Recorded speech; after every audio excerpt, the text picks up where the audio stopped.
பெங்களூருவில் செவிலியர் ஒருவர் கழுத்தை அறுத்து கொலை செய்யப்பட்டது அதிர்வலைகளை ஏற்படுத்தியுள்ளது.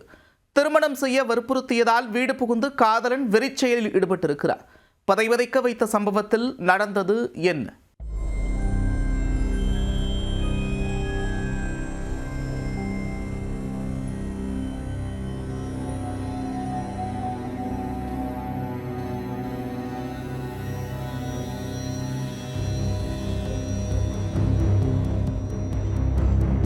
கர்நாடக மாநிலம் பெங்களூருவில் ஜெயதேவ் அரசு மருத்துவமனை உள்ளது. இந்த மருத்துவமனையில் 25 வயதான மம்தா என்பவர் ஸ்டாஃப் நர்ஸாக கடந்த 4 ஆண்டுகளாக பணியாற்றி வந்துள்ளார்.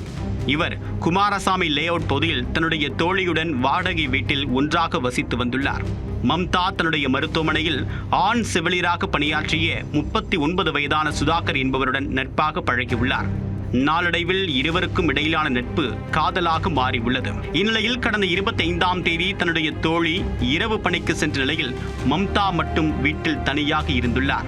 காலையில் நீண்ட நேரமாகியும் கதவு திறக்கப்படாமல் இருந்ததால் வீட்டு ஓனர் ஜன்னலை திறந்து உள்ளே எட்டி பார்த்துள்ளார்.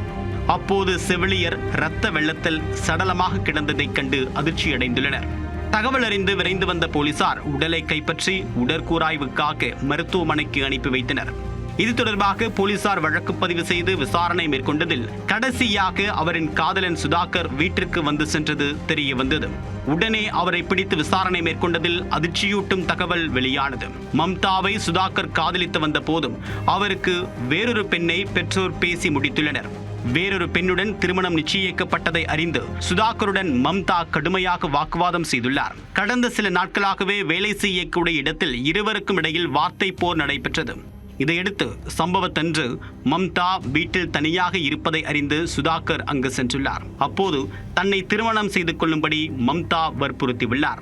இதனால் இருவருக்கும் இடையே கடும் வாக்குவாதம் ஏற்பட்டுள்ளது. அதில் ஆத்திரமடைந்த சுதாகர் காய்கறி நறுக்க பயன்படுத்தப்படக்கூடிய கத்தியை எடுத்து மம்தாவின் கழுத்தை அறுத்துள்ளார். இரத்த வெள்ளத்தில் அவர் சரிந்து விழுந்ததும் சுதாகர் அங்கிருந்து தப்பி ஓடியுள்ளார். இதில் ரத்தம் அதிக அளவில் வெளியேறி இளம்பெண் துடிதுடித்து உயிரிழந்தது விசாரணையில் தெரிய வந்தது. இதையடுத்து சுதாகரை கைது செய்த போலீசார் அவரை நீதிமன்றத்தில் ஆஜர்படுத்தி சிறையில் அடைத்தனர். காதலனுக்கு வேறு ஒரு பெண்ணுடன் நிச்சயதார்த்தம் முடிந்த நிலையில் தன்னை திருமணம் செய்ய கோரி வற்புறுத்திய காதலியை கழுத்தை அறுத்து கொலை செய்த சம்பவம் பெங்களூருவில் அதிர்ச்சியை ஏற்படுத்தியுள்ளது.